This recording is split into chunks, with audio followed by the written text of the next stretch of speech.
High BP के patient हर घर में हैं कि आप जब तक उसको डॉक्टर के पास ले जाते हैं, डॉक्टर कहता है सॉरी, आधे घंटे पहले लाते तो हम इन्हें बचा लेते हैं। तो उस केस में आपको क्या करना है, 5 ऐसे अलार्मिंग कंडीशन कि जब आप इस क्रिटिकल पोजीशन में हो जाते हो कि आपको होम रेमेडी चाहिए बिफोर कि आप डॉक्टर तक पहुंचें।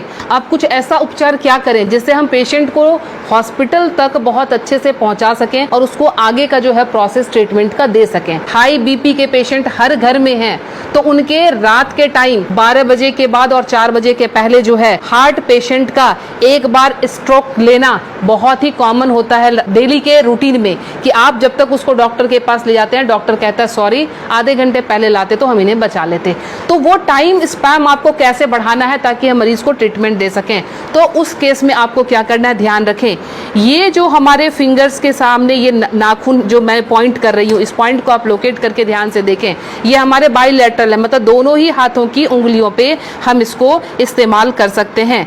जब भी आपको लगे कि कोई पेशेंट बिल्कुल उसका जो है बीपी बहुत हाई चला गया है और आपको डॉक्टर तक जाने के पहले अगर उसको स्ट्रोक ना आ जाए, लाइफ उसकी खत्म होने से बचाने के लिए आपको सिंपली क्या करना है, आप कोई भी पिन ले लेंगे, पिन लेके आप उसको सिंपल कि जिस तरह से हमने पिन लिया, आप घर में सेफ्टी पिन ले सकते हैं क्योंकि उसको थोड़ा सा आपने डिटॉल या उसे स्टरलाइज कर लेंगे। स्टरलाइज करने के बाद सिंपल आप यहाँ पे प्रिक करेंगे और प्रिक करके यहाँ से आप थोड़ा सा ब्लड जो है इस तरह से 5 to 10 ड्रॉप्स इस तरह से निकाल देंगे। ये ध्यान रखें, ये बहुत ही इमरजेंसी केस है और ये करते ही आपके पास पेशेंट के लिए एटलीस्ट 3 से 4 घंटे मिल जाएंगे कि आप उसको डॉक्टर तक सेफली पहुंचा सकते हैं और वहां उसको ट्रीटमेंट मिल सकता है। दूसरा काम, अगर ये भी करने की हिम्मत आप में नहीं है, फ्रिज का ठंडा दूध 1 गिलास उस पेशेंट को पिला दें।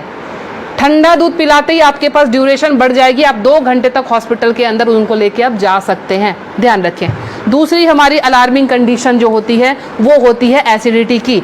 एसिडिटी समटाइम्स इतना हाई हो जाता है कि रात को सोना मुश्किल, सीने में जलन और भारीपन, उस केस में भी लगता है जैसे हमें हार्ट की प्रॉब्लम आ रही है। उसमें क्या करेंगे उस केस में कि हमने इस पॉइंट को, एसिडिटी के केस में आपने इस पॉइंट को लेना। पॉइंट लोकेट कैसे करेंगे, तो आपने इस तरह से अपने थंब के इस वाले पॉइंट को, फर्स्ट पोर को यहाँ से मेजर कर लेंगे, खोल के यहाँ से मेजर करके आपका जहाँ ये टच हो रहा है यहाँ से आपने इसको प्रेस करना शुरू किया। 20 to 30 टाइम्स इसको आप डीप प्रेस करेंगे। एसिडिटी बन रही है या फिर सर दर्द हो रहा है एक्सट्रीम पोजीशन पे, आपको उस समय वो रिलैक्स देना शुरू कर देगा क्योंकि जब जलन होती है आपके बब्स निकलते नहीं है, इसीलिए वो यहाँ पे अटैक कर रहा होता है जिससे पेन आना शुरू हो जाता है। तो आपको क्या करना है, इसको प्रेस करेंगे, आपको रिलैक्सेशन होना शुरू हो जाएगा। तीसरी चीज, हमारे मोशन सिकनेस या हम ट्रैवल कर रहे हैं तो हमें वॉमिटिंग आती है या जनरल केस में भी अगर वॉमिटिंग आती है या नॉजिया रहती है, वॉमिटिंग टेंडेंसी, वॉमिटिंग आ नहीं रही है बट ऐसा लगता है कि वॉमिटिंग आएगी, इस केस को हम कैसे हैंडल करेंगे।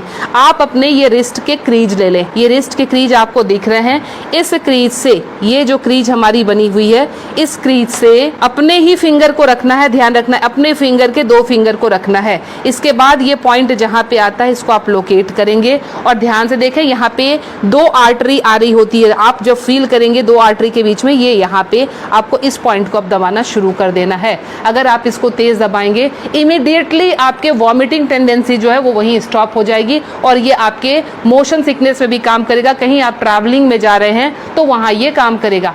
अब मोशन सिकनेस को रोकने के लिए घरेलू उपाय क्या करें। पुराने ज़माने में ध्यान है आपको 10 पैसे के और 5 पैसे के सिक्के मिलते थे। वो सिक्के अगर आपके पास हैं तो सिक्के को सिर्फ मुंह में रख लेना है, कुछ नहीं करना है। वो रख के, या पान के पत्ते, ध्यान रखें मैं पान खाने की बात नहीं कर रही हूँ, उसमें गुलकंद और वो सब मिलाने की, मैं सिर्फ कह रही हूँ पान के पत्ते, वो आप चबाते हुए चले जाएंगे, आपका मोशन सिकनेस जो है वो कंट्रोल हो जाएगा।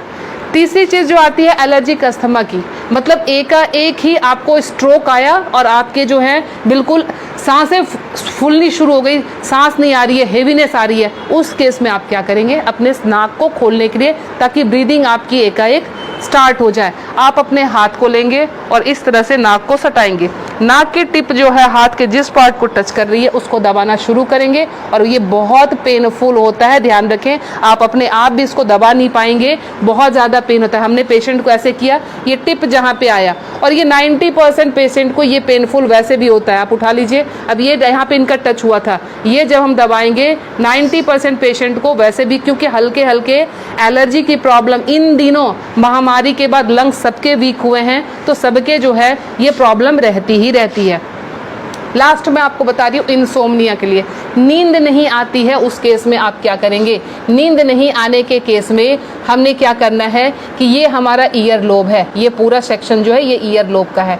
रात को आप क्रीम या तेल लेकर इस सेक्शन की इस तरह से हल्के हल्के हाथों की मसाज देंगे, ये हल्के हल्के हाथों की मसाज देंगे, इससे आपको नींद आनी अच्छी शुरू हो जाएगी। साथ में और क्या इंक्लूड करें, हमारा जो टॉप ऑफ द हेड है, बिल्कुल सर का ऊपरी सिरा, यहाँ पे आप टैपिंग करेंगे। टैपिंग करने का मतलब हल्का हल्का आप इसको ठोकते जाएं, ये इसको वाइब्रेट करें। वाइब्रेट करने का मतलब आप यहाँ से जो है एनर्जी हमारे जा रही है नीचे, क्योंकि आपको पता है ये माउंटेन बना हुआ है, यहाँ से एनर्जी का फ्लो शुरू होता है, तो ये एनर्जी जो है पूरी जगह जाएगी और आपको बिल्कुल काम कर देगी, शांत कर देगी। तो ये 5 अलार्मिंग पॉइंट्स आपको हमेशा के लिए याद रखना है। पता नहीं आज आपने देखा, भूल गए, कल आपको जरूरत पड़ जाए, तो इसलिए आप प्लीज़ इसे सेव कर लें, अच्छे से देख लें और समझ जाएं, और अपना ट्रीटमेंट एमरजेंसी केस में ज़रूर कर लें।